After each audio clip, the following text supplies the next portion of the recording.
Pre की तैयारी पहले करनी चाहिए या प्री और मेंस साथ में करना चाहिए? प्री और मेंस कुछ अलग नहीं होता है, बट आप जैसे प्रीलिम्स आने लगे तो 1.5-2 महीने पहले आप एकदम स्पेसिफिक फैक्ट्स को पढ़ने लगते हैं। Is this the final destination? Deputy collector एक बहुत सम्मानीय पद है, लेकिन मुझे लगता है मेरे जीवन का ये पहला पैगाम है। जीवन में आप किसी भी फील्ड में काम करो, आपने कुछ लोगों के लिए अच्छा नहीं कर पाए तो आपका व्यक्तिगत जीवन में वो आपकी कोई अचीवमेंट नहीं है। संस्कार बाबरिया कितने घंटे पढ़ाई करते थे? अभी आपको यही नहीं पता कि क्या पढ़ना है, कितना पढ़ना है, कैसे पढ़ना है, टाइम मैनेजमेंट कैसे होगा। पीएससी की तैयारी करने में एक अभ्यर्थी को कितना समय लगता है? कॉम्पिटिटिव एग्जाम को बर्डन नहीं बनाना, पहली बात। Okay. जब मुझे ऑफिस के बाद टाइम मिलता था तो मैं ऐसे ही पुराने ईयर्स के क्वेश्चन पेपर उठा लेता था और मैं खुद ही सेल्फ एनालिसिस करता था। सनातन परंपरा में संस्कार और संस्कृति दोनों ही बहुत महत्वपूर्ण होती हैं। संस्कार व्यक्ति को योग्य बनाते हैं। आपके तो नाम में ही संस्कार है। तो दोस्तों, मैं सबसे पहले स्वागत कर रहा हूं आज के हमारे गेस्ट संस्कार बाबरिया जी का, जो वर्तमान में डेप्यूटी कलेक्टर हैं।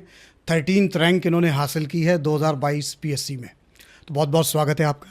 बहुत बहुत शुक्रिया आपको मुझे यहाँ इन्वाइट करने के लिए। तो सबसे पहले हम शुरुआत करें कि जब एक व्यक्ति शुरुआत करता है किसी सफ़र की, तो उस जर्नी में कई सारी चीज़ें एक साथ चलती हैं। हमारी फैमिली हमारे साथ चलती है, एक हमारा संघर्ष हमारे साथ चलता है। तो हम ये जानना चाहते हैं कि आपकी जर्नी क्या थी, किस तरीके की जर्नी रही? जी, अगर मैं अपनी जर्नी की बात करता हूँ तो सबसे बड़ी बात मुझे ऐसा लगता है कि बाबा महाकाल का आशीर्वाद ही है सबसे बड़ा। तो उसके बाद हमारे दादी माँ का आशीर्वाद, माता पिता का ये तपस्या है, संघर्ष है, और सभी परिवार का एक बोलते हैं ना जो एक आशीर्वाद सतत। तो ये शुरुआत में अपनी अगर जर्नी की बात करूँ तो ये 2017 से होती है, जब मेरी इंजीनियरिंग कंप्लीट हुई और मैंने एलएनसीटी भोपाल से सिविल इंजीनियरिंग किया था।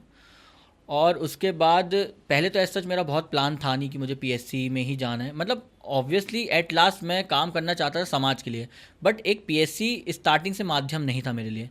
तो पहले मैं चाहता था कि मैं कुछ एमबीए करूं या कुछ ऐसा सोशल सर्विस में एमबीए, या आगे मैं मार्केटिंग में चीज़ें सीखता और फील्ड को समझता, उसके बाद मैं इन चीज़ों में आता। बट कहीं ना कहीं हमेशा से मेरे पिताजी का ये रुझान रहा कि नहीं, मुझे पीएससी करना चाहिए, सिविल सेवा की सर्विसेज की तैयारी करना चाहिए, और इस फील्ड में आके जो जन कल्याण के हम कार्य कर सकते हैं उसके लिए मुझे आना चाहिए। तो फिर मन बनाकर बिल्कुल भोपाल से इंदौर का सफ़र शुरू होता है। यहाँ पर आकर 2017 में मैंने एक निजी कोचिंग संस्था को ज्वाइन किया, और 6 महीने की कोचिंग करने के बाद मेरा पहला अटैम्प्ट 2018 में हुआ जी। जिसमें मेरा चयन मुख्य कार्यपालन अधिकारी जनपद पंचायत के रूप में हुआ। और आई वॉज इनफ, मुझे लगता है मैं लकी था और मेरा हार्ड वर्क, किस्मत सब आई, तो फर्स्ट अटैम्प्ट में मैंने पीएससी को क्रैक किया। अच्छा, एक चीज़ और, जैसे जनरली क्या होता है कि जब हम सोचते हैं कि हमें कब क्या करना चाहिए, इसकी कोई एज नहीं होती। Obviously. कुछ लोगों को 8th क्लास 9, 10 तक ये समझ में आ जाता है हमें क्या करना है। तो आपको ये कब लगा कि भाई मुझे क्या करना है, ये कब क्लियर हुआ? देखिए, ऑब्वियसली ये क्लियरिटी होना सभी की लाइफ में बहुत ज़रूरी है, लेकिन बिल्कुल आप जो कह रहे हैं ये बात सही है कि सबको एक एज में पता चले ऐसा ज़रूरी नहीं। कोई लोग बहुत पहले से ही क्लियर होते हैं, कोई लोग बहुत बाद तक इस चीज़ को समझ पाते हैं कि उन्हें लाइफ में क्या करना है।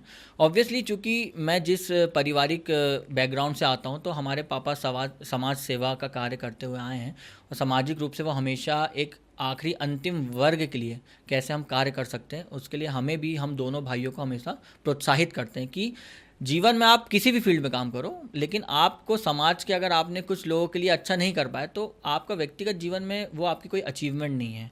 आप बहुत अच्छा पैकेज कर लो या कुछ भी आप ऐसा काम कर लो, लेकिन वो इंडिविजुअल है, आप समाज को क्या देके जा रहे हैं।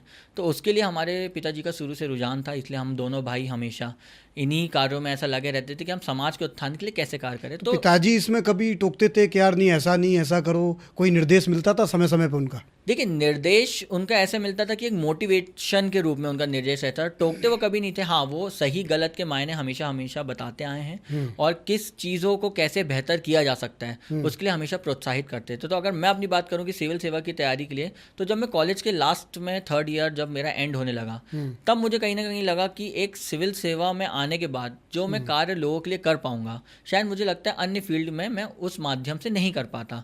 तो वहाँ से एक कहीं ना कहीं मोटिवेशन फैक्टर मेरे अंदर आता है कि हाँ करना है, फिर बाद में थोड़ा बीच में मैं डाइवर्ट होता हूँ कि नहीं मैं पहले MBA कर लेता हूँ, क्योंकि मुझे लग रहा था कि ग्रेजुएशन तो करना है बट मैं PG कर लूँ लगे हाथ, क्योंकि अगर मैं एक बार इस फील्ड में आया तो शायद PG मेरा बाद में हो पाए ना हो, तो एक मन इंसान का चंचल होता है, तो उस समय थोड़ा डाइसी था। जी, जैसे आपने इंजीनियरिंग की बात की, जी। तो अभी मतलब कुंभ चल रहा है अभी ऑलरेडी, तो वहाँ भी हमारे IIT वाले बाबा फेमस हो रहे हैं। तो इंजीनियर्स लोगों अलग चॉइस के लिए काफ़ी कुछ ज़्यादा फेमस है। बिल्कुल बिल्कुल। तो इंजीनियरिंग करते हुए आना दिमाग में कि मैं इस डायरेक्शन में जा सकता हूँ, बड़ी बात है। जी। तो कोई ऐसी घटना थी जिसने डाइवर्ट किया, या कुछ ऐसा क्रम रहा कुछ ऐसा वहाँ? बिल्कुल, देखिए मन में तो था कि करना है, लेकिन सिविल इंजीनियरिंग, चूंकि सिविल में क्या होता है कि हम लोग को फील्ड एक्सपीरियंसेस बहुत होते हैं। जी। तो उस समय भी जब हमारे कॉलेज विजिट होते थे या कुछ ऐसे प्रोजेक्ट्स में हम लोग कार्य करते थे, तब हम लोग देखते थे एक्चुअल रूप में जो वर्कर्स की हालत होती है या उनका कार्य करने की जो सब फील्ड में जो लोग कार्य करते हैं, तो मुझे ऐसा लगता है कि यार इनको हम लोग और कैसे बेनिफिट पहुंचा सकते हैं। तो सबसे बड़ा माध्यम होता है कि आप प्रशासनिक सेवा में अगर आप कार्यरत हैं तो आप उनके लिए एक आउट ऑफ द बॉक्स जाके भी सरकार के निर्देशों में हम जो उनके पालन करते हैं या काम करते हैं, तो मुझे लगता है उनके उत्थान के लिए ये सबसे बेस्ट वे था। तो कहीं ना कहीं ये भी एक मोटिवेशन था, पिता का हमेशा एक मार्गदर्शन हमेशा ऊपर बना रहा कि इसमें आना है। तो फिर फाइनली डिसाइड करके कि ठीक है अभी अब MBA छोड़ते हैं, अब फाइनली हम PSC की ही तैयारी करते हैं। तो फिर 2017 से यहाँ पे शुरुआत हो जाती है उस अच्छा, चीज़ की। एक चीज़ और मैं यहाँ टोकना चाहूँगा, पिताजी के मार्गदर्शन करने के तरीके अलग अलग होते हैं। जी। जैसे हम लोग थे तो हमें तो कूटा जाता था बहुत, कुछ भी गलती की जी। तो कभी ऐसा रहा कि पिताजी से कभी मार पड़ी हो? नहीं, ये तो मुझे ध्यान है कि जब से मुझे होश है तो माता पिता दोनों नहीं कभी हाथ तो नहीं उठाए। अच्छा। हाँ, मुझे ऐसा लगता है कि उनका हमेशा समझाने का ही तरीका था कि वो जो समझाते थे हम उसी में समझ जाते थे कि ठीक है। वो डिसिप्लिन शुरू से मुझे लगता है हमारे पेरेंट्स के द्वारा था कि नहीं डिसिप्लिन में कैसे करना है, चाहे वो और पढ़ाई को लेकर तो हमारे घर में हमेशा से माहौल, हम 3 भाई बहन हैं, लेकिन हमेशा से पढ़ाई को लेकर हमारे यहाँ बहुत गंभीरता थी, माहौल तो बहुत था। अच्छा, तो जब 2017 में इस तरफ जब आपने सोचा PSC करते हैं, तो सबसे पहला थॉट जो आता है कि अब क्या करें, क्योंकि मोस्टली लोगों को पता ही नहीं है कि भाई जब आप इंजीनियरिंग कर रहे हैं, इस फील्ड से आपका कोई कनेक्शन नहीं है, तो जनरली गाइडेंस को लेके कुछ क्या सोचा, कहाँ से आपको प्रॉपर गाइडेंस मिला कि नहीं यहाँ ऐसे तैयारी करनी चाहिए, इस तरीके से आगे बढ़ना चाहिए, क्या प्लान ऑफ एक्शन था? देखिए बिल्कुल, चूंकि मेरे परिवार में भी कोई व्यक्ति सिविल सर्विसेज में था नहीं, तो मेरे लिए भी ये फील्ड एकदम नई थी, और चूंकि गाइडेंस की ज़रूरत होती है तो फिर डिसाइड किया गया कि हम प्राइवेट क्लासेस करेंगे, कोचिंग करेंगे। ओके। तो हमने एक निजी संस्था इंदौर में आके ज्वाइन किए। चूँकि क्या होता है, आप क्लासेस लें या किसी के गाइडेंस में, क्योंकि तैयारी आप ऐसा नहीं कर सकते कि कहीं से भी उठा के क्या पढ़ना है, आपको डायरेक्शन की ज़रूरत होती है।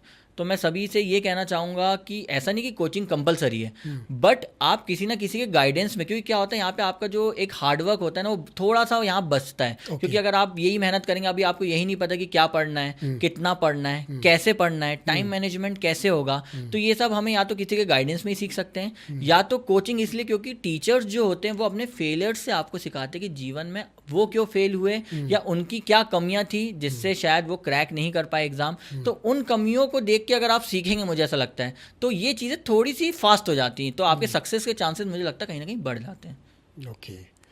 तो जब 17 में शुरुआत की तो किस तरीके से आपके अटेम्प्ट्स रहे? देखिए 17 की अगर मैं बात करूँ, 17 के बाद 18 में मेरा पहला प्रयास था, जिसमें मेरा चयन CO जनपद के रूप में हुआ। फिर जॉब मैंने ज्वाइन कर चुका था, तो 19 में फिर मेरे साथ हुआ, 19 का जब मैं अटैम्प्ट किया तो निराशा हाथ लगी। अच्छा। फिर असफल। तो ये सबसे बड़ी बात थी कि आप फर्स्ट अटैम्प्ट में आप सिलेक्शन हुए, फिर सेकंड अटैम्प्ट में आपको निराशा हाथ, आपका प्रीलिम्स ही क्लियर नहीं हुआ। अच्छा। हाँ। फिर लगातार चूंकि जॉब में थे, जॉब के टाइम के बाद अपना ऑफिस पूरा करना, उसके बाद फिर था नहीं बनना डिप्टी कलेक्टर ही है। तो फिर 2020 में फिर प्रयासरत हुए, तो फिर उस समय जिला जेल अधीक्षक के पद पर सिलेक्शन हुआ। अच्छा। तब भी मन में आया कि नहीं यार अभी तो हुआ नहीं, अभी करना है। तो ऐसा सोचा नहीं जेलर बन जाता हूँ यार, जेलर साहब बढ़िया है, अच्छा नहीं, बिल्कुल बहुत अच्छी PSC की हर एक पद, मुझे ऐसा लगता है कि सभी पद बहुत अच्छे हैं। ठीक है। सभी पद किसी में कोई कम ज़्यादा नहीं, सबका एक ऑरा है, सबका एक काम करने का तरीका है, और हर PSC का एक पद जो समाज के कल्याण हेतु ही है, मुझे लगता है सामाजिक कल्याण हेतु बनाया गया है। तो वो भी नहीं हुआ। फिर उसके बाद लगातार में लगा, तो ये जो 2017 से अगर मैं देखूँ तो 6 प्रीलिम्स रहे, 5 मेंस रहे, और ये चौथा इंटरव्यू था। और मैं बताना चाहूँगा कि 2023 का भी मेरा इंटरव्यू कॉल था, अगर मैं इसमें नहीं होता सिलेक्ट, लेकिन भगवान की कृपा रही, सबका आशीर्वाद था, तो इसमें मेरा डिप्टी कलेक्टर हो गया। नहीं होता तो मेरा अगला इंटरव्यू कॉल भी था। तो ये आप इसको, ये मेरी 6 साल की जर्नी को अगर ऐसे तो 6 प्रीलिम्स, 5 मेंस और 5 इंटरव्यू हैं ये। तो ये एक बहुत लंबा समय है मुझे ऐसा लगता है करने के लिए। कमाल है, कमाल। जनरली देखा जाए लोगों से एक प्री मेंस नहीं हो रहा है, तो आपने इतने सारे प्री मेंस दिए हैं, तो कोई ऐसा रामबाण तरीका है आपके पास? क्या स्ट्रैटेजी क्या रहती है? देखिए मुझे ऐसा लगता है कि सबसे बड़ी बात यह है कि आपको नोट्स को बहुत ज़्यादा लिमिटेड करना है। पहले तो आपको शॉर्ट आउट ये करना है कि आपको पढ़ना क्या है। मैं हमेशा कहता हूं ना कि आप 10 बुक मत पढ़ो, एक बुक पढ़ो और उसी को 10 बार पढ़ना है। यही रामबाण है। क्योंकि क्या होता है, सब में कंटेंट उतना ही 19-20 होता है, लेकिन हम क्या करते हैं, हम परेशान होते हैं, नई नई पब्लिकेशंस की बुक पढ़ते हैं। मुझे लगता है कोई ऊपर नीचे नहीं है, लगभग सब उतनी ही है। आपको किसको चुनना है ये आपके ऊपर डिपेंड करता है, और ट्रेंड के हिसाब से चलना चाहिए। मुझे लगता है आज से 5 साल पहले कुछ और ट्रेंड की बुक चल रही थी, फिर धीरे धीरे ट्रेंड चेंज होता है तो नई बुक्स मार्केट में आती हैं। तो आप एक बुक पकड़ें कोई भी सब्जेक्ट की, हाँ एडिशनल नॉलेज के लिए आप और सोर्सेज से वो कर सकते हैं, बट बेस मजबूत करने के लिए तो आपको कंटिन्यूस एक ही बुक पढ़ना है। ओके। जनरली देखें, तैयारी के समय में बहुत सारे लोग किसी ना किसी डिस्ट्रैक्शन में पड़ जाते हैं। बिल्कुल। कि भाई इतना लंबा समय है, 3 साल 4 साल 5 साल अगर वो डेडिकेट कर रहे हैं अपनी ज़िंदगी के महत्वपूर्ण साल, तो उस समय इंदौर जैसे शहर में जो मतलब हमेशा लाइट में रहता है, शाइन से भरा हुआ है, तो कभी ऐसा रहा है कि लगा हो कि यार मैं भटक रहा हूँ और वापस आते हैं कोई चीज़ घटना ऐसी हुई हो कि फिर पीछे खींचा हो अपने आप को?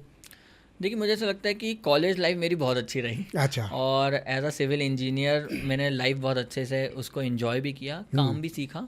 बट जब मैं जिस दिन, और मैं सबको यही कहना चाहूँगा, मुझे ऐसा लगता है कि आप अगर प्रिपरेशन के लिए आ रहे हैं तो आप अपने साथ मजाक या अपने घर वालों के साथ धोखा ना कीजिए। बहुत मेहनत से आपके पिता माता पैसे कमाते हैं और वो पूंजी आपके लिए एक बार में लगा देते कि हमारा लड़का कल कुछ कर जाएगा, लड़की हमारी कुछ बन जाएगी।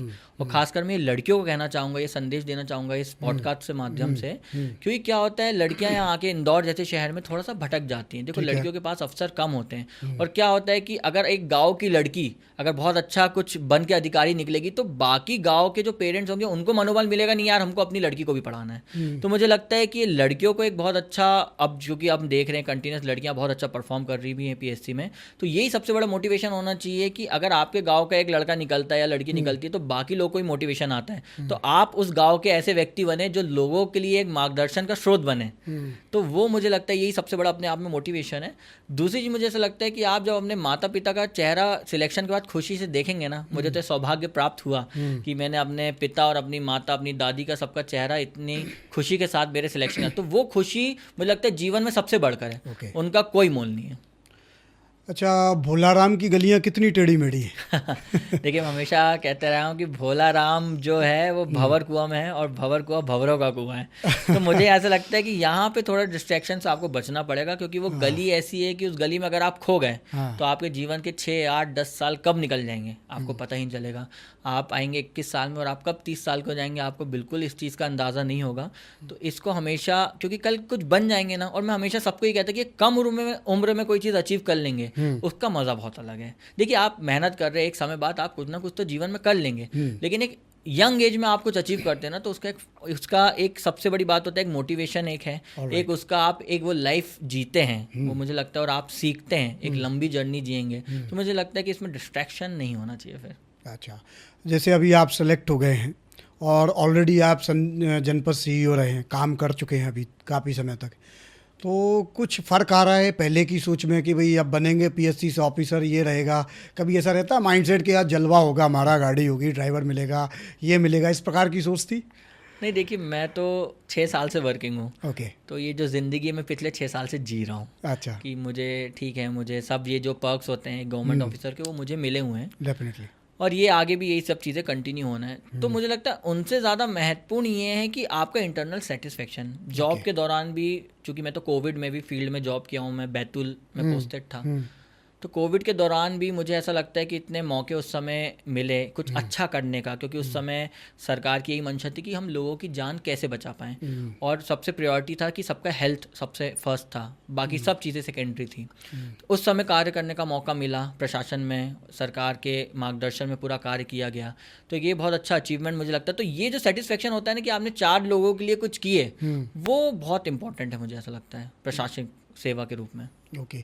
कोविड की वैक्सीन भी नहीं थी उस समय, मतलब जब आप लोग काम कर रहे थे तो एक डर नहीं था, अरे यार इतने लोग भाग रहे हैं, इतने लोगों की जान जा रही, हमारे साथ कुछ हो गया तो? देखिए, डर तो बिल्कुल लगता था, स्वाभाविक है, मानव इंसान है, इंसान की अंदर की बातें होती है, डर सबका होता है। लेकिन उस समय ये था कि अपने से पहले हमारे समाज को बचाना है, पहले ये प्रायोरिटी थी, क्योंकि हम लोग तो फ्रंट लाइन वर्कर्स में ही काम कर रहे थे, तो वहाँ पे लोगों की जान बहुत इंपॉर्टेंट। तो बिल्कुल हम लोग हैंड ग्लव्स, पूरा टोपी वोपी एंड ऑल, मास्क लगाना, जितना प्रोटेक्शन के पूरे साथ, और एक जो डिस्टेंस, सोशल डिस्टेंसिंग होना चाहिए, उसके साथ पूरा हम लोग जितना काम कर सकते थे हमने पूरा किया। और अपनी पूरी जॉब को, तो उस समय तो कोई टाइमिंग था नहीं, 24 आवर्स हम लोग को जॉब था हमारा, तो जब कौन सा एक लोग आ जाए या एम्बुलेंस हमको पहुंचवाना है या सभी प्रकार के जो उस समय कार्य हो रहे थे, तो उसमें हमको एक्टिवली, तो एक समय बाद तो डर, वो स्टार्टिंग का था 2-3 दिन का, उसके बाद वो डर भी चला गया था, क्योंकि अब सम्मान लगा यार करना है, अच्छे से करना है, तो धीरे धीरे आप उस चीज़ में बोलते हैं ना, रम जाते हैं कि हाँ ठीक है, अब करना है, तो अब सब कुछ डर निडर हो के आप काम करो फिर। नहीं, जैसे कोविड में बहुत सारी वीडियोस भी वायरल हुई, पुलिस वाले लोग खूब डंडे मतलब बांध रहे हैं लोगों को, बहुत डंडे मार रहे हैं, तो अपने काम में कुछ अंतर था, मतलब कि किस प्रकार का काम था आपके पास? देखिए नहीं, हम लोग के पास ये था कि बेसिकली जब हम लोग पंचायतों में, एक तो हम लोग को पूरा हमको सीलिंग करना था, जहाँ पे भी कोई मरीज़ ऐसा मिल रहा था उस समय, तो हमें उस पंचायत को वहाँ सील करना पड़ता है। जब मैं कोविड फेज़ 1 की बात कर रहा हूँ, जब वैक्सीन नहीं आई थी, तो कोई भी अगर ऐसा संदिग्ध व्यक्ति होता था, उसकी जाँच होना है, और अगर उसका क्वारंटाइन करना था, तो वो भी, जैसे जनरली क्या होता है पंचायतों में, लोगों के 2 घर होते हैं, एक खेत का घर होता है और एक उनका नॉर्मल जो पंचायत में घर होता है, तो हम फिर उनको खेत के घर में क्वारंटाइन करते थे, वो एरिया को पूरा सील करते थे। और उसके अलावा अगर हमको लगता था कोई व्यक्ति न्यूसेंस क्रिएट कर रहा है या कुछ ऐसी एक्टिविटीज़ में इन्वॉल्व है या मिल रहा है, या पारिवारिक लोग भी छुपाते हैं कभी कभी, तो फिर हम पुलिस प्रशासन की और मदद लेते थे कि इसमें भाई ये लोग छुपा रहे हैं, क्योंकि वहाँ पे एक समाज का पूरा हमें देखना था, तो इंडिविजुअल से हट के हमने ऊपर समाज की वाली बात थी वहाँ पे, तब हमारा ये सब काम था कि वहाँ पे पूरा सील कैसे हो रहा है एरिया, वहाँ पे वैक्सीन जब आ गई तो वैक्सीन प्रॉपर डिस्ट्रीब्यूशन हो जाए, सब लोगों को वैक्सीन लग जाए, प्रॉपर लोगों का हेल्थ उस समय चेकअप हो जाए, और प्रॉपर उस समय जो ये कोविड गाइडलाइंस थी उनका अच्छे से जो पालन हो, वही हमारी प्राथमिकता थी। अच्छा, जैसे आपने कोचिंग्स के बारे में भी बताया, तो कोचिंग जब आपने ज्वाइन की, निजी कोचिंग से भी आपने कुछ हेल्प ली, तो कोचिंग का क्या इंपॉर्टेंस है मतलब तैयारी में? देखिए, ये पर्सन टू पर्सन डिपेंड करता है, क्योंकि मैंने कोचिंग किया हूँ तो मैं कोचिंग का इसलिए महत्व बताता हूँ, कम समय में आपको बड़ा कुछ अचीव करना है, ठीक है, तो कोचिंग्स, अगर आप एक कोई ठीक कोचिंग ज्वाइन करते हैं, मुझे ऐसा लगता है, तो वहाँ पे आपका ये जो टाइम है वो कट शॉर्ट होता है, मतलब आपको एकदम एक डिफाइंड पूरा सिलेबस समझ में आ रहा है, आपको पता है कि यार आंसर राइटिंग कैसे करना है, आप चूँकि वहाँ पे टेस्ट भी देंगे, कोचिंग में आपके FLTs होते हैं, आप टेस्ट देते हैं, आंसर राइटिंग करते हैं, वहाँ पे आपके मेंटर्स होते हैं, टीचर जो आपको बताते हैं कि यार ये गलतियाँ हो रही हैं या आंसर राइटिंग को ऐसे और इम्प्रूव किया जा सकता है, तो यहाँ पे कोचिंग का बहुत इंपॉर्टेंस है, क्योंकि वो जो थोड़ा सा हार्डवर्क है वो यहाँ पे बच रहा है, और यहाँ पे बात समय की है कि आप समय कितना बचा के सेल्फ स्टडी कर पाएँ, तो मुझे लगता है यहाँ कोचिंग का इंपॉर्टेंस होता है। अच्छा, कोचिंग्स को लेके मतलब बार बार ये देखा जाता है कि जैसे अभी आपका सिलेक्शन हो गया तो कई जगह आपको होर्डिंग्स मिलेंगे, आपके पोस्टर्स मिलेंगे, मतलब 10 कोचिंग हैं वो अपना अपना ब्रांडिंग करती हैं, तो क्या कुछ कहना है आपका इस पर? देखिए, मुझे तो लगता है ये ऑब्वियसली गलत है, क्योंकि अगर किसी ने, एक इंसान ने तैयारी किया है तो उसका वहाँ पे ऑथेंटिक समझ में आता है। लेकिन दूसरा फैक्टर इसका मैं ये समझता हूँ कि क्या होता है, खासकर हम इंटरव्यूज़ की बात करते हैं, जो कोचिंग से ये बैनर्स लगाते हैं वो इसलिए लगाते हैं क्योंकि एक बच्चा मॉक देने 4-5 जगह जाता है, जैसे मैंने भी अगर मॉक दिया हूँ तो मैं 3, क्योंकि ऑब्वियसली मुझे भी अपने आप को इम्प्रूव करना है, और एक जगह से मुझे लगता है शायद उतना नहीं हो पाएगा, तो मैं 3-4 जगह जाऊँगा। अब मैं 3-4 जगह गया तो कहीं ना कहीं मैंने इंटरव्यू उनके गाइडेंस में किया, तब मुझे लगता है तो सिलेक्शन होता है, तो वो इंटरव्यू वाले या कोचिंग्स वाले होते हैं तो वो पोस्टर्स में फोटो लगाते हैं। तो आपको नहीं लगता है ऐसे इन चीज़ों पर लगाम लगनी चाहिए, कोई नॉर्म्स बनना चाहिए? मुझे लगता है वो स्पेसिफाई करना चाहिए कि किसी ने, इंसान ने आपके यहाँ मेंस की तैयारी किया, कि प्रीलिम्स की तैयारी किया, या इंटरव्यू गाइडेंस प्रोग्राम किया, एटलीस्ट बताएं हाँ, एटलीस्ट बताएं कि हमने, हाँ, ऐसा नहीं कि हमने पूरी प्रिपरेशन वहाँ से की है। अगर आप फ्लैक्स लगा रहे हैं या होर्डिंग्स लग रही हैं तो उसमें स्पेसिफाई होना चाहिए कि ये इन फला जो व्यक्ति हैं उनने हमारे यहाँ से इंटरव्यू प्रोग्राम लिए थे, या मेंस का गाइडेंस था या प्री, तो ये स्पेसिफाई है तो फिर गलत नहीं है। हाँ, अगर आप बोल रहे हो कि फुल प्रोग्राम था या फुल टाइम उनने हमारे यहाँ कोचिंग की, तो वो मुझे लगता है गलत है।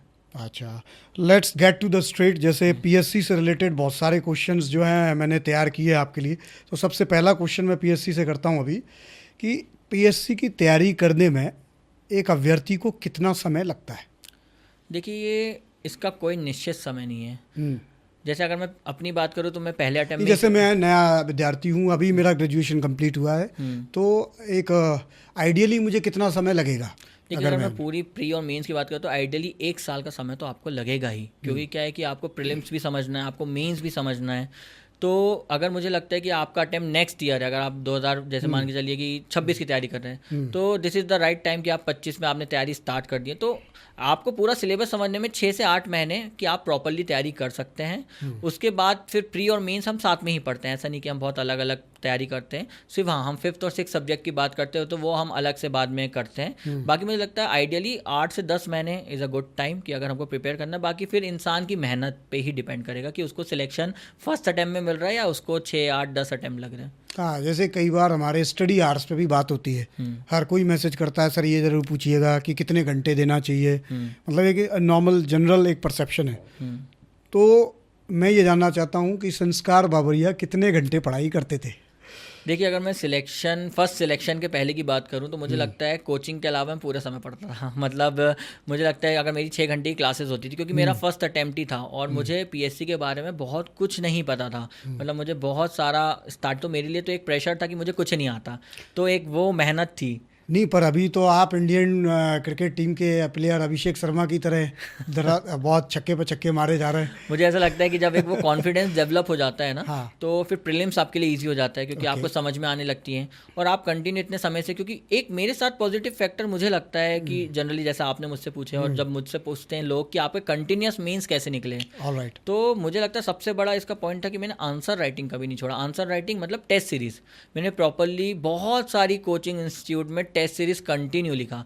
इवन अगर मैं अच्छा, मैं इसी पे आने वाला था, जैसे कि आंसर राइटिंग की आइडियल जो मैथडोलॉजी है वो क्या होती है, कैसे लिखना चाहिए? देखिए पहले तो मुझे ऐसा लगता है कि आप पर्सनल नोट्स बनाइए। मेंस क्योंकि इतना समुंदर है और पीएससी में बहुत दह वाक्य है कि समुंदर में हमें डूबना नहीं है, हमें सरफेस टू सरफेस तैर के निकल जाना है। या तो कुछ लोग यहाँ डूब जाएंगे या अगर आप सरफेस, क्योंकि you should know something about everything, not everything about something. यही सबसे बड़ा ध्येय वाक्य मुझे। How we can set the limit? देखिए मुझे ऐसा लगता है कि आपको जितने सिलेबस को स्टिक रहना है। आपके पास पीएससी का सबसे अच्छी बात है कि इतना अच्छा डिफाइंड सिलेबस है, मुझे लगता है उसके बाहर आपको कहीं जाना ही नहीं है। अगर आप लास्ट बोलते हैं ना प्रीवियस ईयर क्वेश्चंस अगर आप देखें तो सिलेबस के बाहर चीज़ें आती ही नहीं ऑब्वियसली। तो आप जो सिलेबस है तो आप सिलेबस से ही स्टिक रहिए। आप जब मैं नोट्स बनाता था, जैसे फॉर एग्जाम्पल मैं कोई टॉपिक पढ़ रहा हूँ, अगर मैंने फिजिक्स की बात किया, मैंने पढ़ा स्पीड, तो स्पीड क्या होती है, स्पीड कितने प्रकार की होती है, मतलब स्पीड रिलेटेड जितने मुझे टर्म्स मिल जाएंगे तो वो मेरे 2 मार्कर हो जाएंगे। फिर हो सकता है उसके टाइप्स की बात आ जाए या उसके फॉर्मूलेज आ जाएं। तो आप जब एक टॉपिक उठाते हैं तो मुझे लगता है आप उसको सब कुछ पढ़ डालो उसके बारे में, तो उसके बाहर कोई क्वेश्चन बनना ही नहीं है। और मुझे लगता है नोट्स भी आपके वैसे ही प्रिपेयर्ड होना चाहिए। फिर आपको आइडेंटिफाई कैसे करना है कि यार 2 मार्कर क्या होगा या 7 मार्कर या 10 मार्कर जो क्वेश्चन आते हैं ये कैसे होंगे।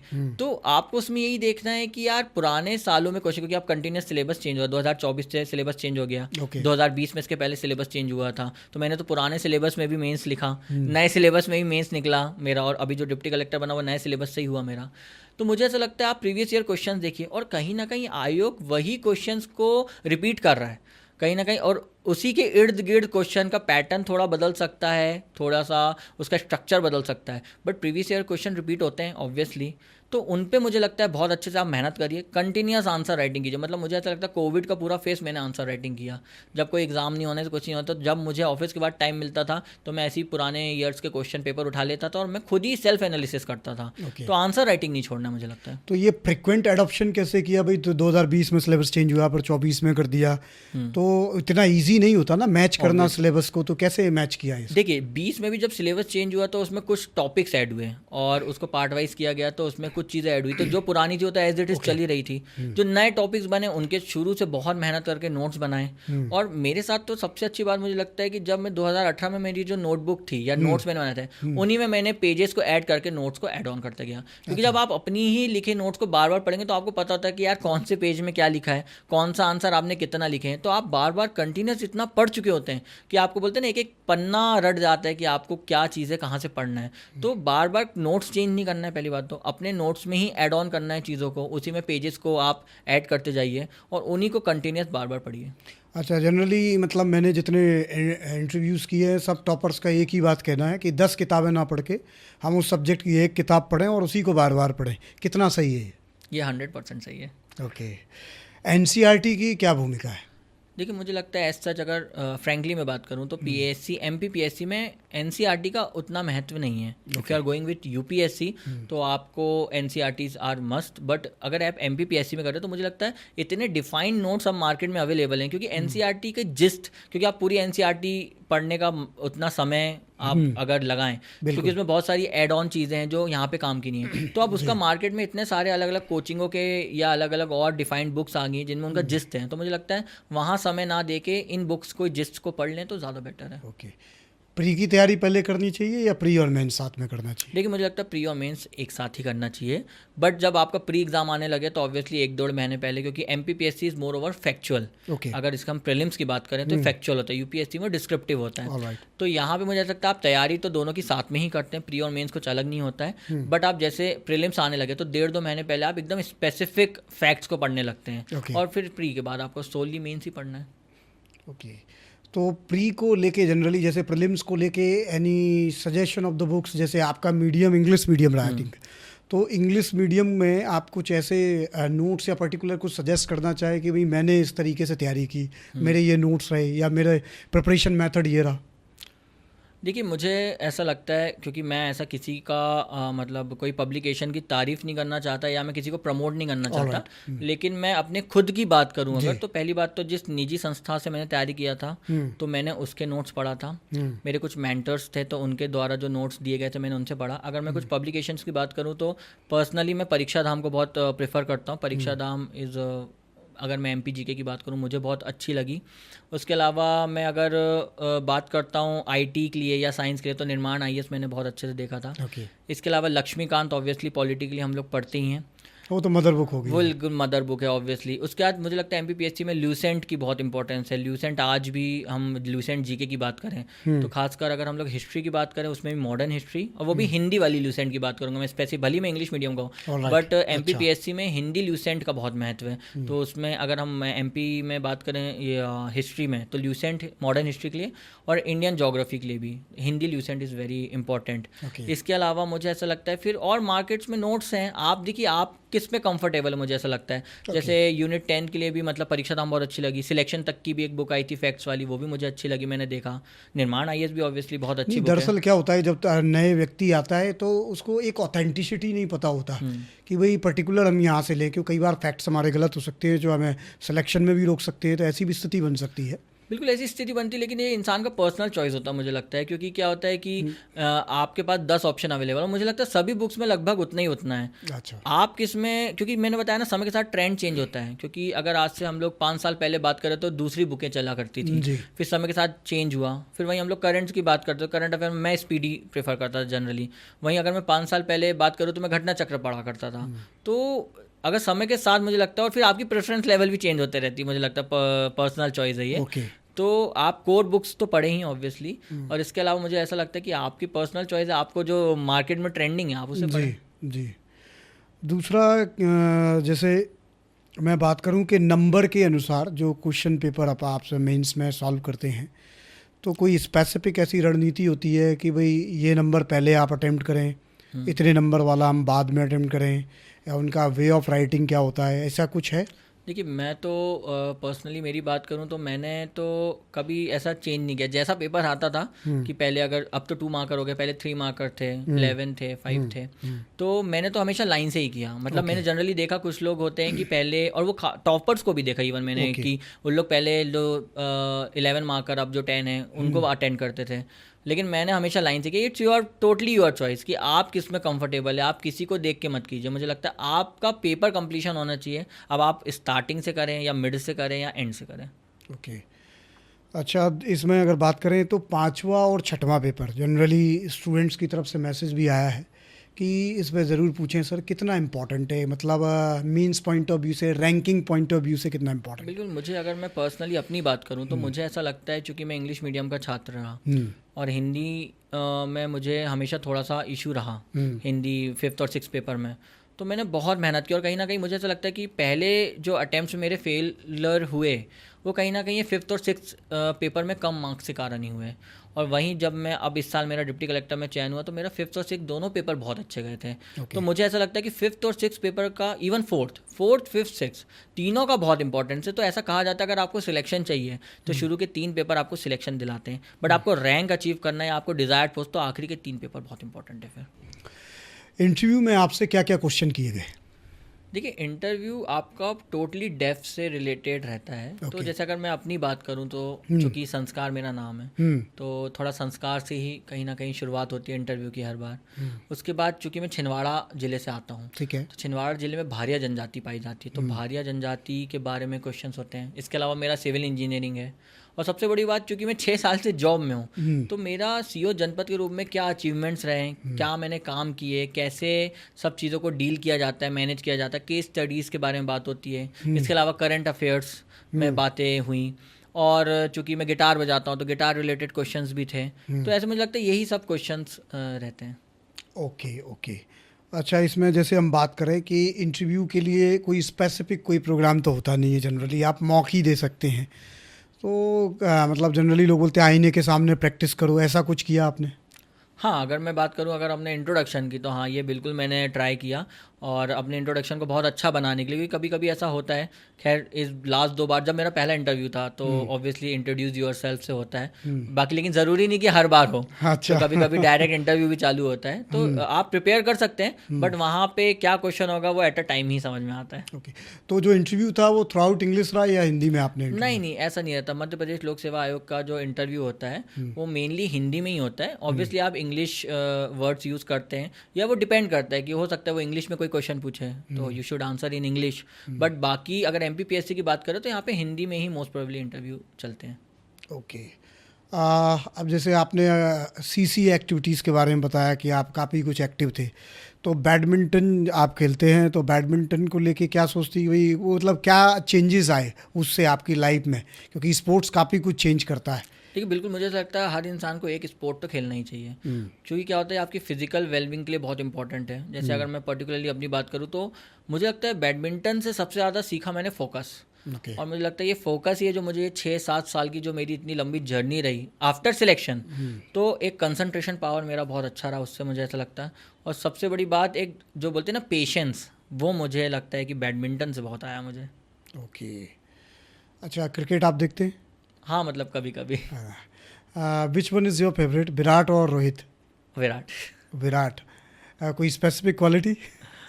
मुझे लगता है कभी कभी वो जो एग्रेशन है ना, हाँ। वो आपको मैच जिता देता है, और लाइफ में भी वो एग्रेशन कभी कभी बहुत ज़रूरी होता है। ओके। तो आप उस एग्रेशन का इस्तेमाल करते हैं आपकी पर्सनल लाइफ में कभी? नहीं, ऐसे रियली तो होता होगा, बट हाँ कभी जब ज़रूरत होती मुझे लगता है तो एग्रेशन की यूज़ करता हूँ। ऑलराइट।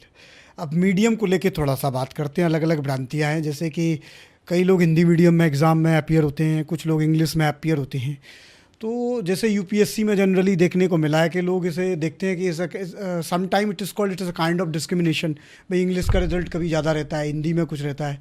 तो ऐसा एमपीपीएससी में कुछ है कि इंग्लिश मीडियम में सिलेक्शन ज़्यादा है या हिंदी में ज़्यादा है, ऐसा कुछ है? नहीं, मुझे ऐसा कभी नहीं लगा कि हिंदी के ज़्यादा होते हैं इंग्लिश। हाँ, हर साल ट्रेंड चेंज होता दिख सकता है कि किसी साल इंग्लिश मीडियम के ज़्यादा सिलेक्ट हो जाएं, किसी बार हिंदी के। बट ऐसी जो भ्रांतियाँ, ये गलत है। आपका मीडियम कोई भी हो यार, आप आंसर लिख के आ रहे हैं, आपका इंटरव्यू ठीक ठाक रहा, तो यहाँ पे तो मेरिट वैसे ही बनना है ना। तो मुझे लगता है ऑब्वियसली आपका, जबकि मुझे लगता है इंग्लिश मीडियम वाले कुछ सब्जेक्ट्स ज़्यादा बेटर कर पाते हैं, हिंदी मीडियम का हिंदी सब्जेक्ट्स कुछ अच्छा होता है, तो दोनों के प्रो कॉन्स हैं। तो लेकिन ये बिल्कुल गलत है कि किसी मीडियम को लेके पर्टिकुलर चॉइस से ही आपका रिजल्ट बहुत अच्छा आएगा, तो ये गलत है। किसी साल टॉपर हिंदी मीडियम के होते हैं, किसी साल इंग्लिश के होते हैं, तो वो हर साल का ट्रेंड कुछ अलग ही होता है। ओके।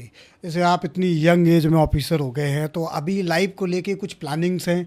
मतलब जैसे जनरली एक ट्रेंड देखा है कि जब एमपीपीएससी में आप टॉप पोस्ट अचीव कर लेते हैं तो यूपीएससी का लोग सोचते हैं, फिर उसके बाद अल्टीमेटली मतलब वेडिंग का भी पार्ट आता है कि भाई शादी भी करनी है।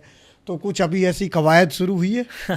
कवायद ऐसी शुरू होगी तो ऑब्वियसली, क्योंकि आप एक समय और एक एज, एक इट्स अ राइट एज, तो उसके बाद ऑब्वियसली घर वालों का भी रहता है कि नहीं आप सही समय में शादी ये सब हो जाना चाहिए। बट एट करेंट अभी तो ऐसा कुछ नहीं है, बट ऑब्वियसली आने वाले समय में होंगी।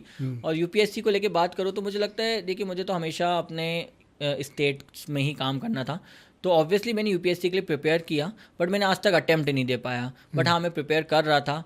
गॉड नोज आगे मैं अटेम्प्ट दूंगा कि नहीं दूंगा, बट हाँ प्रिपरेशन तो मैंने किया हूँ। अटेम्प्ट मैंने यूपीएससी का अभी तक दिया नहीं हूँ। ओके, शादी के बारे में क्या ख्याल है? अभी जवाब नहीं दिया आपने। शादी जल्द करेंगे।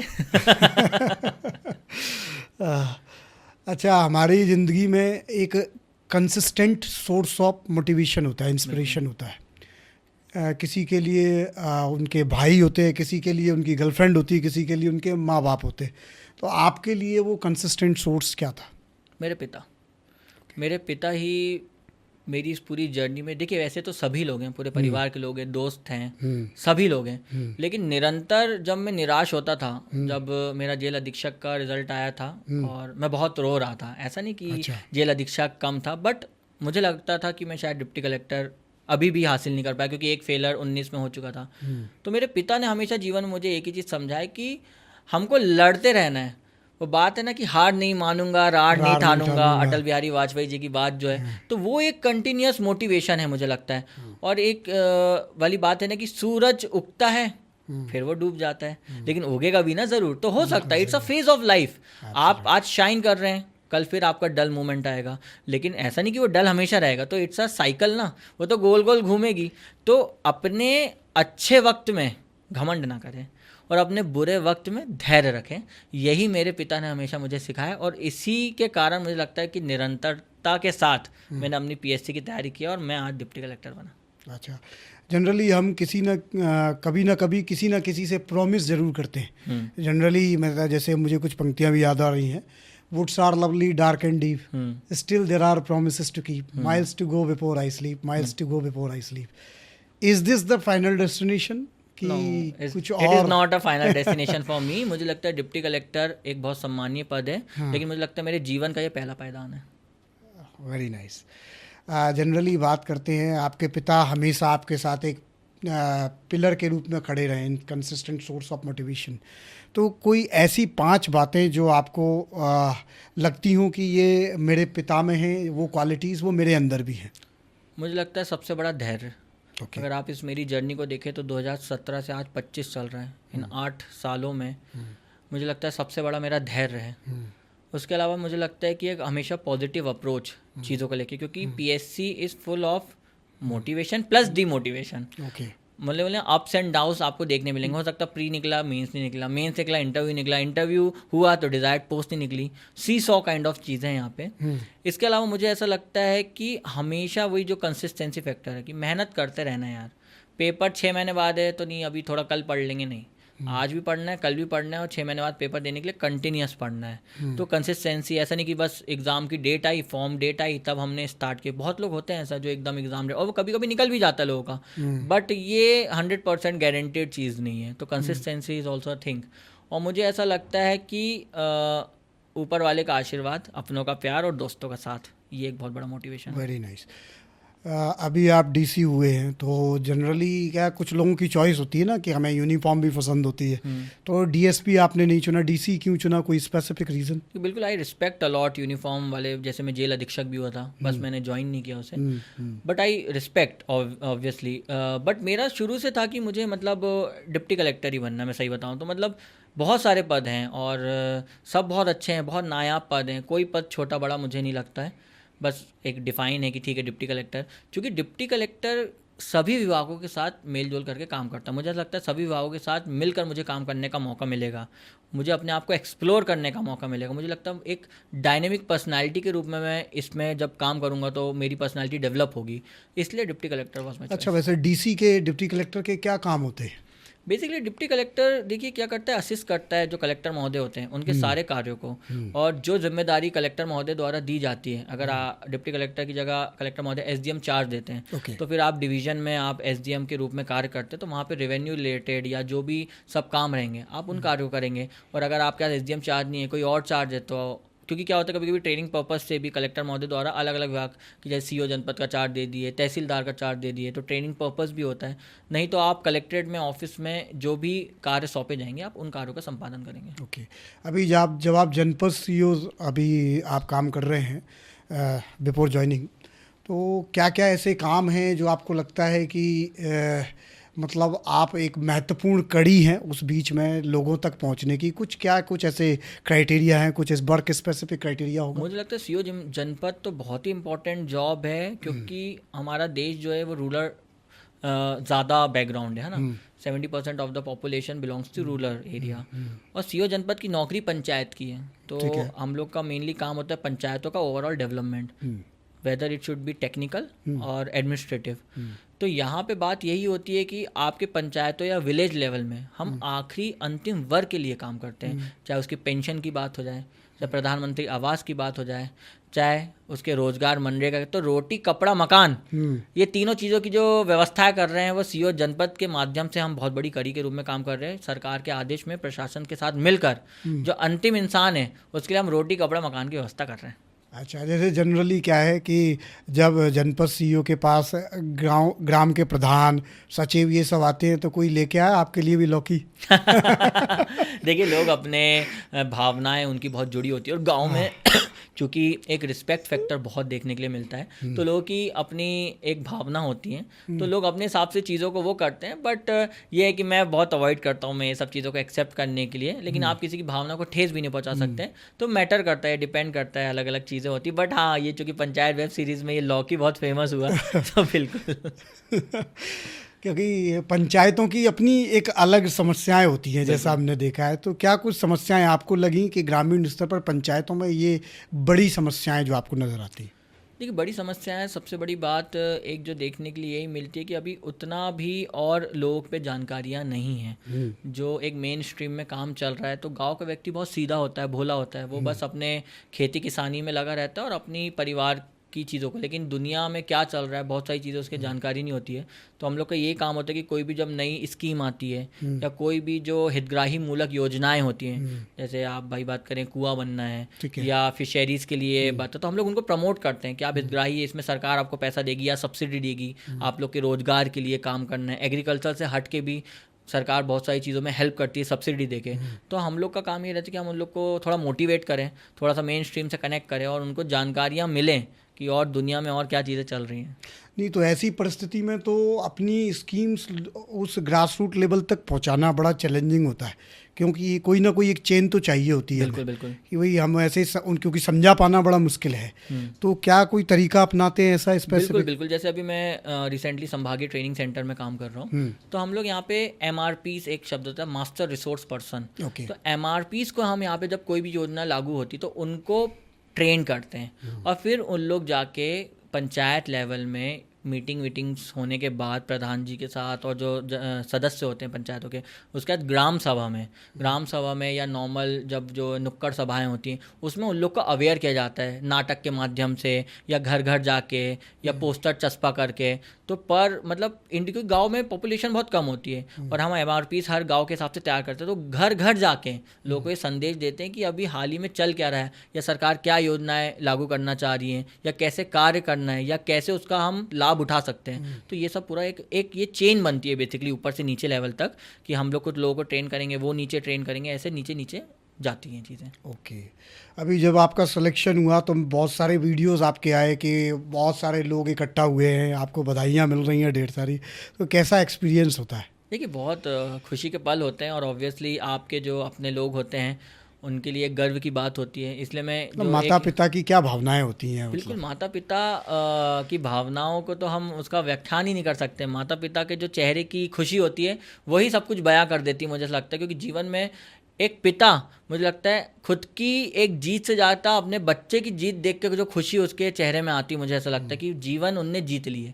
मतलब वो एक लेवल तक पहुँचे और उनका बच्चा उस लेवल तक या उसके ऊपर या कुछ अच्छा जीवन में अचीव कर लेता है। तो मुझे लगता है पिता का जो वो गर्व का सम्मान, मतलब वो एक प्राउड मोमेंट होता है माता पिता का, मुझे लगता है उससे बेहतर तो कुछ जीवन में फीलिंग ही नहीं हो सकती है।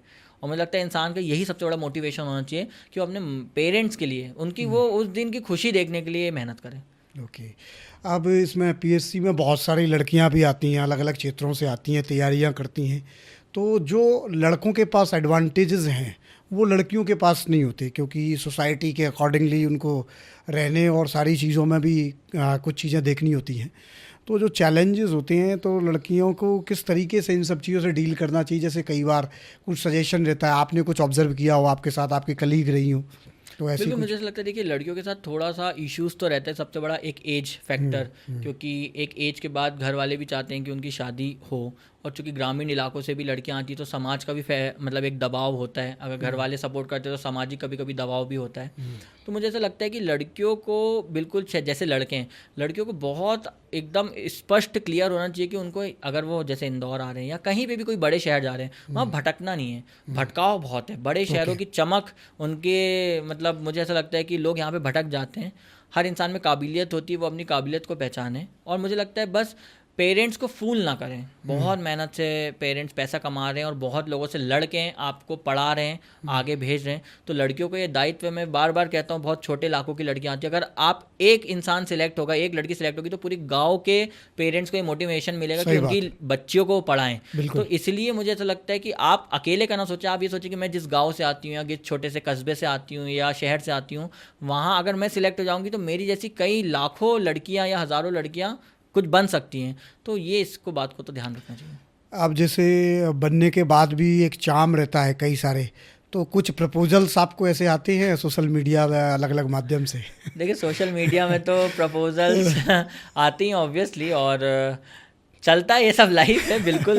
ये जर्नी के पार्ट भी होते हैं। ठीक है, सब चीज़ों को नहीं, जनरली हम स्क्रॉल करते करते देखते हैं, अरे यार इसने भी भेजा, उसने भी भेजा, तो कभी ऐसा कहीं नज़र टिकती है? नहीं, नज़र तो अगर टिकती होती तो शायद मैं डिप्टी कलेक्टर नहीं होता, मैं सही बता रहा। हाँ। नज़र अगर टिकती होती तो आज शायद डिप्टी कलेक्टर नहीं होता। मुझे लगता है इन्हीं भटकाव से मैं बचा। मुझे लगता है इन्हीं चीज़ों से मैं बिल्कुल था कि जब तक मैं अपने लक्ष्य को नहीं पालूंगा मैं डिस्ट्रैक्ट होऊंगा नहीं। ऐसा नहीं, मैं इसके पहले ही जो सीओ जनपद, बहुत अच्छी जॉब है, सब चीज़ें था। मैंने बोला ना, सबका अपना प्रेफरेंस लेवल होता है। किसी को वर्दीधारी करना है, किसी को डिप्टी कलेक्टर बनना है, किसी को कोई और नौकरी चाहिए। सबका सेटिस्फेक्शन लेवल हर चीज़ में। लेकिन मेरा टारगेट था कि मुझे डिप्टी कलेक्टर बनना है, चूँकि तो मैं तब तक डिस्ट्रैक्ट बिल्कुल नहीं हुआ। मुझे लगता है यही मेरा कारण था कि मैं आज डिप्टी कलेक्टर हूँ। नहीं, this is a kind of cent like commitment. आप देखो ना, क्योंकि हम जब इंसान हैं, जब रहते हैं, हमारी भावनाएं होती हैं, सब चीज़ें होती हैं, तो ये सब चीज़ें नियंत्रण करना अपने आप में बड़ा मुश्किल है। तो किस तरीके से, मतलब कोई तो एक तरीका होगा कि नहीं यार ये नहीं करना है, मुझे रहना है, दृढ़ संकल्पित रहना है, नहीं देखना है कि मेरे पास से अगर कोई सुंदरी गुजर जाए तो वो भी नहीं देखना है। नहीं, बिल्कुल। देखिए, आप एक बार जब अपने माइंड को कंट्रोल कर लेते हैं, मुझे ऐसा लगता है, तो आप लाइफ में कुछ भी कर सकते हैं अचीव। तो एक इसके लिए बहुत अच्छा ये रहता है कि आप अपने आप को डिसिप्लिन करें। ऑब्वियसली आप योगा कर रहे हैं तो योगा करें, मेडिटेशन कोशिश करता था मैं करने के लिए। आप लोग, कुछ लोग जिम जाते तो जिम जाए। आप अपना फिजिकल वर्कआउट कैसे कर सकते हैं जिससे आपका माइंड कंसंट्रेटेड रहे। उसके अलावा आप टारगेट सेट करते हैं। ऑब्वियसली अगर आज का टारगेट मैंने अपना पूरा नहीं किया तो मुझे रात में नींद नहीं आएगी, क्योंकि जब से मैं 6 साल से जॉब में हूँ तो बहुत टफ होता था। क्योंकि कभी कभी आज कहीं दूसरे ज़िले जाना है, कहीं मीटिंग में जाना है, कहीं भोपाल जाना है, तो यहाँ पे कभी कभी टारगेट ऊपर नीचे होते थे। लेकिन मेरा टारगेट यही रहता था कि नहीं यार, मैं रात में 2 बज जाए, 3 बज जाए, मुझे अपना टारगेट पूरा करना ही है। तो जब ये धीरे धीरे हो सकता है, एकदम स्टार्टिंग से ऐसा नहीं कि हो ही जाएगा, थोड़ा समय लगता है, थोड़ा टाइम लगता है ये डिसिप्लिन लेवल में आने में। बट जब एक बार ये आ जाता है तो फिर दुनियादारी एक तरफ, अपनी किताबें एक तरफ। Very nice. जनरली एक चीज़ और जो रहती है दिमाग में, जब हम पढ़ते हैं तो कहीं ना कहीं कंसिस्टेंटली हम, मतलब 3-4 घंटे, ह्यूमन टेंडेंसी है, उससे ज़्यादा पढ़ नहीं पाते। कुछ ना कुछ हमें चाहिए होता है, जैसे लाइक अ हॉबी प्ले, कि ये कर लें, वो कर लें। तो क्या ऐसा आप करते थे? क्या वीकेंड्स में बाहर जाते थे? बिल्कुल, किस तरीके की मैंने प्लान्स अपनी थे? लाइफ हमेशा एंजॉय किया बहुत अच्छे से, जैसे हर इंसान करते हैं। तो कॉम्पिटिटिव एग्जाम को बर्डन नहीं बनाना है, पहली बात तो। ओके। मैं बिल्कुल संडेज, अपने संडे को हम लोग के टेस्ट होते थे आंसर राइटिंग के, जो भी कोचिंग में आप आंसर राइटिंग, मेंस की बात कर रहे हैं, प्रीलिम्स की, टेस्ट दे के आए, उसके बाद पूरा संडे हम एंजॉय करते थे। फिर मंडे सुबह से पढ़ने लगे। बिल्कुल कोई इंसान कंटिन्यूस नहीं बैठ सकता, और मुझे लगता है 45 मिनट्स के बाद एफिशिएंसी आती भी नहीं। तो मेरा हमेशा रहता 45 मिनट्स पढ़ता था, फिर 5-10 मिनट टहलना, जो भी करना। और रही बात हॉबी की, तो बिल्कुल मैं जब बहुत बहुत ज़्यादा फ्रस्ट्रेट होता तो मैं गिटार बजाता हूँ, जैसे मेरी बहुत अच्छी एक हॉबी है। तो मैं बढ़िया थोड़ा गाना वाना गाए, गिटार तो विटार बजाए। गिटार में क्या कुछ प्ले करते थे, कोई स्पेसिफिक सॉन्ग जो पसंदीदा हो? नहीं नहीं, मैं तो बहुत कोई भी, मतलब मेरे तो जो आपका ट्रेंडिंग हो, जो अच्छा लगे बढ़िया, खुद ही, मैं कोई नहीं है, बढ़िया अपना बजाए, थोड़ा सा मन रिफ्रेश हो गया, फिर आप पढ़ने बैठ गए। तो ये सब चीज़ें जो होती है मुझे लगता है बहुत बेनिफिट करती हैं आपको थ्रू प्रिपरेशन में। और हफ्ते में एक दिन थोड़ा रेस्ट लेना सच में बहुत ज़रूरी है। प्रॉपरली मैं तो 7 से 8 घंटे नींद भी लेता था। आपकी नींद होना बहुत ज़रूरी है, क्योंकि आप 4 घंटे 5 घंटे सोए, उसके बाद आप दिन भर वो एफिशिएंसी बची नहीं। प्रॉपरली 7 से 8 घंटे सोएं। दोपहर में भी आप खाना खाने के बाद आप 15 मिनट का नैप ले सकते हैं, मतलब इट शुड बी नैप, ऐसा नहीं कि सोए हैं तो फिर सो ही सही रहेंगे। है। आप जब चीज़ों को डिसिप्लिन वे में करने लगते हैं ना, तो मुझे लगता है बहुत जल्दी रिजल्ट्स आपको देखने मिलते हैं। ओके। अब जैसे संस्कार बाबरिया लाइफ में जब आगे बढ़ रहे हैं, तो क्या आपका एक सोशल रिस्पॉन्सिबिलिटी अभी आपको नज़र आती है, क्योंकि आप सेलेक्ट हो गए, आपको इतने सारे लोग देख रहे हैं, और कंसिस्टेंटली आपने एग्ज़ाम दिया है, हर बार क्रैक किया है, इतने अच्छे मार्क्स हमेशा लेके आए हैं, तो कुछ ऐसा मैसेज पर्टिकुलरली जो आप देना चाह रहे हैं, जो नई पीढ़ी आगे आ रही है उनको? बिल्कुल, देखिए बहुत बड़ी सोशल रिस्पॉन्सिबिलिटी है। जैसे छिंदवाड़ा ज़िले से मैं आता हूँ, मैं देखता हूँ, तो जो छोटी जगह के भी लोग हैं, परासिया से हूँ मैं, तो खासकर मैं उन लोगों के लिए कहना चाहूँगा जो बहुत छोटी जगह, गांव और ऐसी जगहों से आ रहे हैं जहाँ पे आपके घर वाले आपको बहुत मेहनत से भेज रहे हैं। बिल्कुल यार, स्टिक टू योर गोल।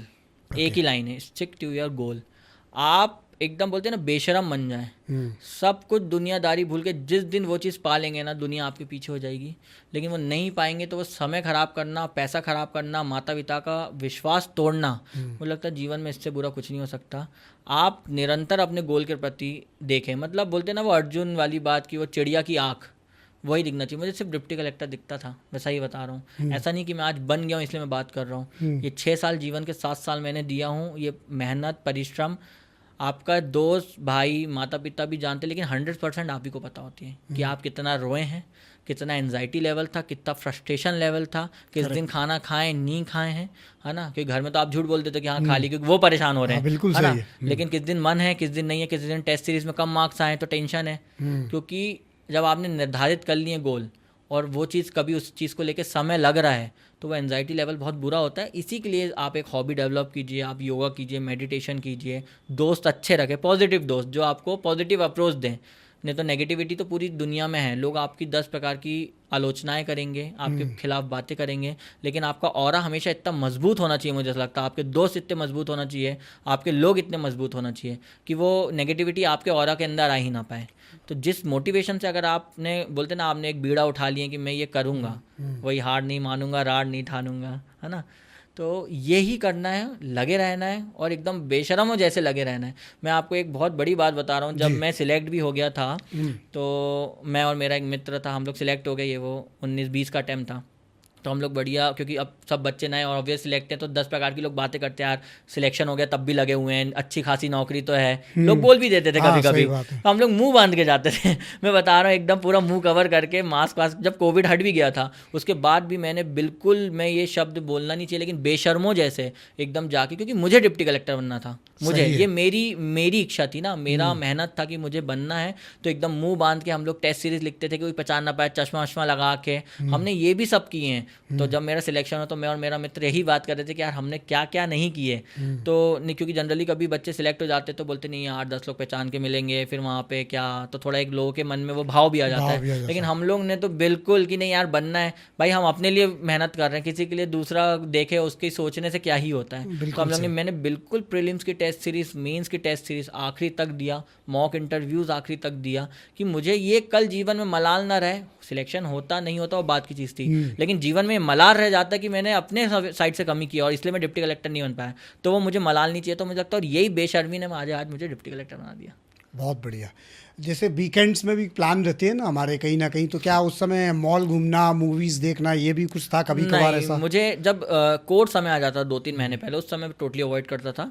हाँ, उसके पहले जैसे अभी एग्जाम में 6 महीने 7 महीने, तो हाँ बिल्कुल आई टोटली इन्जॉयड संडे को बाहर लंच करना या डिनर करना, मूवीज़ जाना, बॉलिंग बहुत पसंद है खेलना, बॉलिंग खेलने जाना, तो ये सब चीज़ें बिल्कुल एक्टिविटीज़। हाँ, लेकिन वीकेंड, लेकिन ऐसा भी नहीं कि हाँ वीकेंड है तो नेक्स्ट दूसरे तीसरे दिन भी यही चल रहा है। वीकेंड मतलब बस वो संडे वाला वीकेंड, वो भी टेस्ट देने के बाद पूरे दिन, उसके बाद रात में आए, समय पे सो गए, नेक्स्ट डे से अपना प्रॉपर रूटीन, मुझे ऐसा लगता है। ओके, अभी आप जो रूटीन है आपका वो क्या होता है, कितने बजे उठते हैं, क्या रूटीन फॉलो करते हैं? देखिए अब तो एग्ज़ाम हो गया, अब तो अब तो पहले के और अभी के रूटीन में क्या नहीं, पहले डिफरेंस के है? रूटीन की अगर मैं बात करूँ तो ऑब्वियसली मैं 7 बजे उठ जाता था। हाँ। 7 बजे उठने के बाद, क्योंकि मैं बहुत मॉर्निंग पर्सन नहीं हूँ, मैं सही बताऊँ तो ओके। 7 बजे मैं उठता था। 7 बजे के बाद मैं बिल्कुल ऐसा नहीं कि ब्रश कर रहा हूँ, मैं बिल्कुल 7 बजे उठा और पढ़ने बैठ गया। पहले मतलब ब्रश किया, मुँह हाथ धोए और पढ़ने बैठ गया।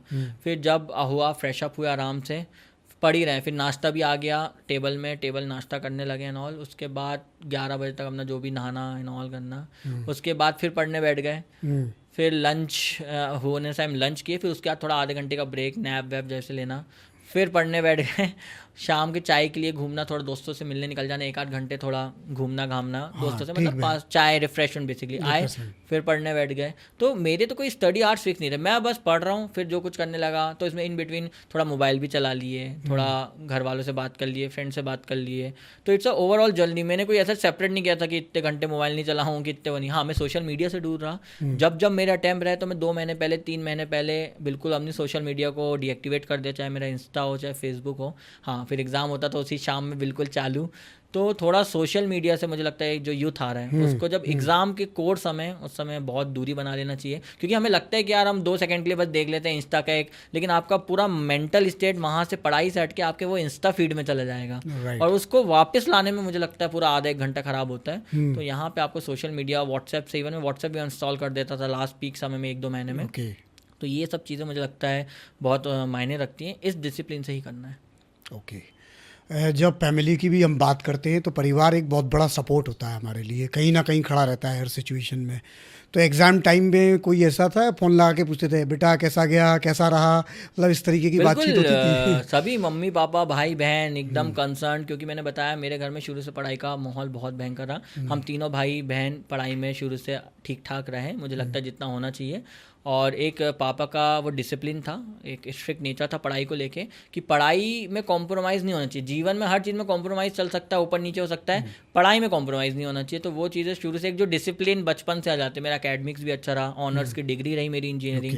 तो ऐसा नहीं कि मैंने मस्ती नहीं किया, मैं बहुत सिविल इंजीनियरिंग में बहुत मस्ती की हमने, बट मुझे लगा पढ़ाई अपनी जगह, बाकी लाइफ अपनी जगह, इसके साथ कॉम्प्रोमाइज़ मत करो, बाकी सब चीज़ें तो ऊपर नीचे चलती रहेंगी।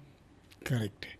अभी जैसे फील्ड में इंजीनियरिंग कहीं काम आती है आपके? बिल्कुल, मुझे तो सीओ जनपद थ्रू आउट, चूँकि मनरेगा एक बहुत बड़ा, वो तो स्कीम नहीं, मतलब मनरेगा मतलब मुझे लगता है कि ये एक लाइफलाइन है रूरल बैकग्राउंड के लिए। तो मनरेगा तो पूरा इट्स अ कंस्ट्रक्शन वर्क। तो चूँकि मैं सिविल से बिलोंग करता हूँ तो मुझे तो बिल्कुल, जब मैं इंस्पेक्शन के लिए जाता था तो रोड कैसी बन रही है, बिल्डिंग्स कैसी बन रही है, तो मैं बहुत अच्छे से एनालाइज कर सकता था कि कैसी ब्रिक यूज़ हो रही है, कितने उसमें MM की सरिया रॉड है, कैसा उसमें कितना उसमें होना चाहिए, घर कैसे बनना चाहिए। तो मुझे तो बहुत एडवांटेज मिलता था। कई फिल्मों में भी दिखाते हैं, तो कभी खुद लेके कुदाल और खुद के देखा है रोड नहीं, ऐसा तो नहीं हुआ, बट ये बहुत अच्छा लगता था, क्योंकि क्या होता था जब मेरे साथ में इंजीनियर जो मेरे सबऑर्डिनेट होते थे वो जाते थे, तो उन्हें पता था कि यार सर को पता है, मैं बेवकूफ़ तो नहीं बना सकते। तो ये मुझे एक पॉजिटिव फैक्टर सिविल इंजीनियरिंग का बहुत मुझे लगा फील्ड जॉब में, और मुझे लगता है आगे भी डिप्टी कलेक्टर जब मैं रहूँगा या दूसरे चार्जेस मेरे पास आगे मैं काम करने का मौका मिलेगा अलग विभागों के साथ, तब मुझे लगता है मेरी सिविल इंजीनियरिंग का जो फील्ड का नॉलेज है वो मुझे बहुत काम आएगा। Very nice. और दोस्तों, ये थे हमारे साथ संस्कार बावरिया जी, जिनके बारे में आपने सब कुछ जाना, इनकी जर्नी क्या थी, किस तरीके से फैमिली डिसिप्लिन ने कुछ नहीं से इन्हें सब कुछ दे दिया है। तो बहुत बहुत धन्यवाद। जुड़े रहें, लाइक करें, सब्सक्राइब करें और शेयर ज़रूर करें।